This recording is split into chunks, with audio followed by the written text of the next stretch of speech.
Yeah, yeah. Kale and cotton candy. I'll pick them up. You got it. Oh, shoot. Hey, I've gotta go. YouTube Live is on. Yeah, I'm supposed to be talking. Alright. See you later. Hey there.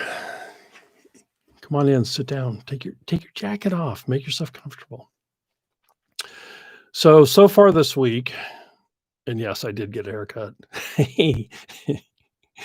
Uh, I think my hair is gonna go down as a symbol for the fact that you need to go before you know, or before everything's perfect. And, so, yeah, I started the week out with, my hair the longest it's been a long time. So thank you for all the compliments. I know that you guys are all beaming my way. Um, all right. So far we have talked about, purpose, plan, and people. And this evening, as I will on all Thursdays, I'm gonna talk about process. And my aim tonight is just to share with you some, mindsets and examples of some mindsets about process and some examples of very simple examples of what it looks like. So the first thing to share are a couple of mindsets. The first one in my mind being Bill Belichick, Super Bowl champion and hilarious press conference holder. Um, so Belichick is known for just telling his players, "Believe in the process. Believe in the process, and the outcome will be wins, will be Super Bowls. If you will stay focused on the process, I will deliver to you game plans that bring us Super Bowl championships." Another who I hadn't thought about, but just remembered now, Bill Walsh was another great multi Super Bowl winning coach, and his mantra was the score will take care of itself. So at the highest levels, what we see in sports is very visible is that the highest performing teams are all in on the process and letting the score take care of itself. So that's sports. Another one that came to mind the other day was Steve Jobs. I don't know if you've read, I think it was Walter Isaacson who wrote the very thick book about Steve Jobs. And in it, Jobs shared how he came to understand how important process was in a creative company like Pixar. So he had he had worked in engineering and in Apple up until that time, and so he knew process was important to that business. But it wasn't until he was at Pixar that he started to see how universally important it is that you have a process in order to succeed in anything. And then my third quote is from the cartoonist, the Dilbert creator, Scott Adams, and he says, "Losers have goals, winners have systems." Now, that's a hard, especially for people who have grown up in just goal-dominated environments or work in goal-dominated environments. That can be a harsh one to hear. And what I would submit is that you don't need to eradicate your goals. Goals have a place. I mean, goals are kind of the impetus for, you know, people putting things into action in the first place. But a focus on the goal is much less important than the focus on the process. Whether it's the Super Bowl, whether it's coming up with the next, I want to say Buzz Lightyear, but that's not the name of the movie, the next Toy Story. Um, it's about having a process in place. And so, let me give you, I mean, again, a very simple example, and so much of this is just reminding you and hopefully keeping you on track or helping you make small changes in your life. But let's take weight loss. Um, it's absolutely proven that people who set a goal for weight loss will regain the weight unless they spend as much time retraining themselves on the process of eating healthy. And so what we would say in not an extreme way, but just the way to go about sustained weight loss is not to set a goal and a time frame, but is to say, I'm committed to eating healthy. I'm going to eat this many calories every day. One way you can do it is just back into how many calories. This isn't about weight loss, so I'm going a little bit too granular, but still, you could say to yourself, okay, how many calories would I eat to just constantly be at 150 pounds, and start eating that today, no matter what your current weight is, and put into place those processes that lead to consistent eating, as opposed to the I think a lot of people don't do the starvation. Well, no, fasting is kind of a thing too. Anyway, I'm going to get off the weight loss thing, but it's an example of think in terms of process, think in terms of lifetime of process and healthy eating, and you'll have a sustainable situation. So another thing that process takes is mental toughness. And a lot of the mental toughness required of process is the consistent performance. It's showing up and doing repetitive things. Now, some people can show up and do the same thing for 30 years and be just fine. And then there's a whole nother set, and I might be one of them, for whom day in, day out, if it's not overly stimulating or exciting, it's tough. And so anyway, the act of executing process consistently does require mental toughness. And one of the ways to assist yourself in that is by being on purpose. If your purpose is aligned with your process, you can sustain a lot more than if it's not. Third point, pace. So process is a lot about pace. It's about sustainable pace. I think I was off about 7 when one time I was watching a guy dig a hole, and in my mind, he was digging it way too slowly. And so I asked my dad, "Hey, how come that guy's digging so slowly?" And my dad said, "Well, unlike you who can shovel for like 5 minutes and then you quit, that guy's got to do that all day. And so he has to do it at a pace that he can do it all day."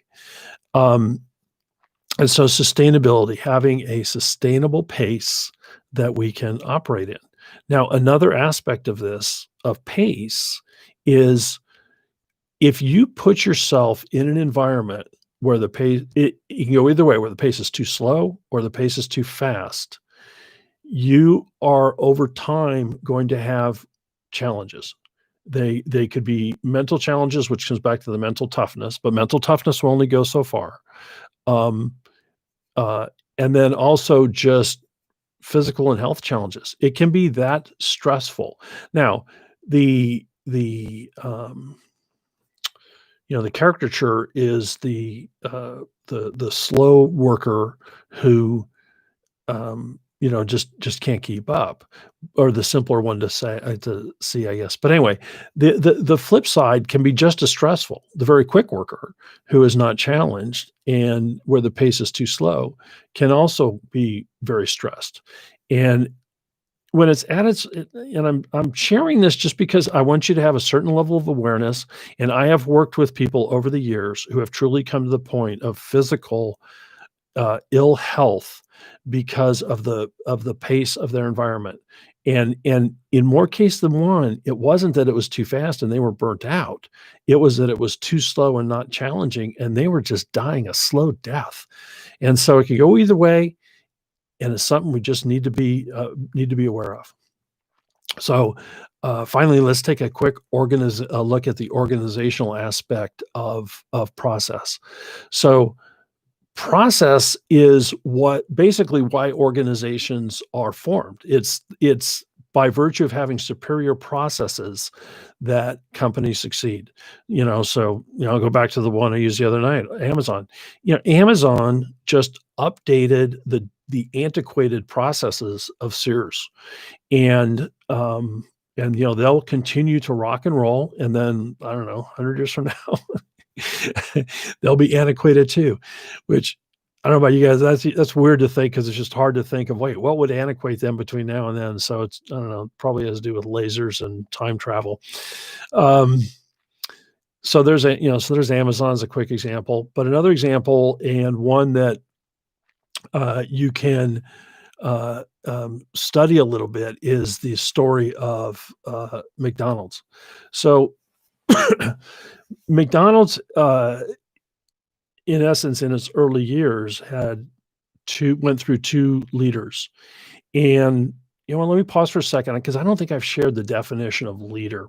So in my book, a leader is anyone who knows what should be done and creates the space for others to do it. It's not what should have been done. That's not a leader. And there are a lot of folks who have been put in leadership positions because that distinction was missed. The person was good at saying what should have been done, but when they were elevated to a position where they needed to know what should be done, things started to go a little bit awry. So anyway, the McDonald, I'm going to try not to go into this in too much depth and still make the point. So two brothers, the McDonald's brothers, actually formed McDonald's, and they had a single stand out in San Bernardino. And one of the brothers, Dick McDonald, was the leader who saw what could be done and or what should be done, and designed what he called the Speedy system. And I can't remember if McDonald's still uses it or not. It doesn't matter but basically their work was groundbreaking at the time. So they had a leader who saw that the restaurant business needed a new process. That process was not about improving quality. It wasn't, so it wasn't about anything other than time. We need to invent fast food. So they came up with that system. So that's leader number one, a leader declaring the space of a framework of we need speedy service. And then in a terrific movie called The Founder, you can see an elegant depiction of then the McDonald brothers actually doing the granular design of the Speedy system. And, it's highly stylized and idealized. And so it's total movie, but it, in my mind, is a good illustration of the commitment it takes that needs to be invested to design systems. And this is true, again, back to whether it's you personally or on your organization. So I've actually attached a link to this talk to it's another YouTube. It's like a 3-minute video that shows the scene from The Founder where the brothers are designing the system.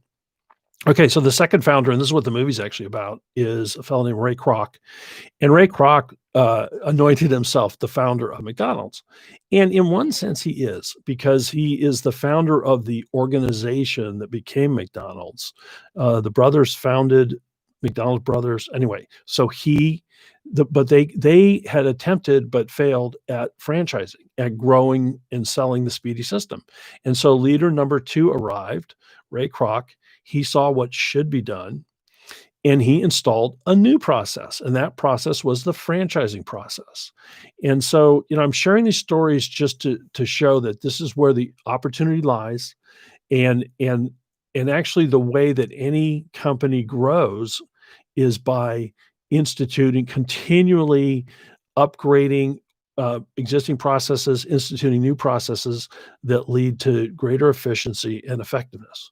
So again, these are simple stories. I'm just trying to make the illustration to start the conversation that we'll have each week about process, but just to highlight it.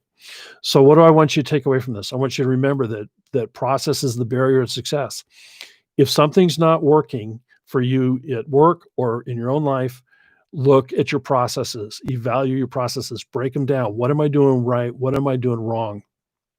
And anytime and every time that you get the chance to study process, do it, because that's going to be the game changer.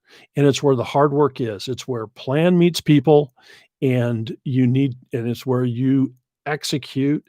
And it's the step right before you start actually receiving money. So that's it for tonight. Have a great evening. And until next time, cheers.